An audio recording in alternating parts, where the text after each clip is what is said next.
పెళ్లి కొడుక పక్క పప్పిడి తీసి తుమ్మేమో అట్ట ఉండవయ్య పెళ్లి కొడుక వర వర వరవా వర వర వరవా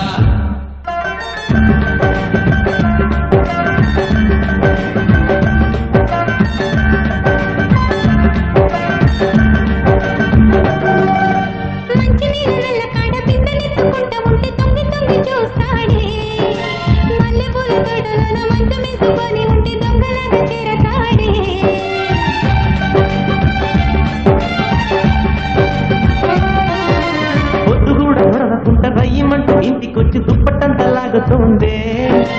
ఇద్దరంతా పాడు చేసి లేవమంటూ గోల చేసి గిల్లు చల్లి నవ్వుతుంది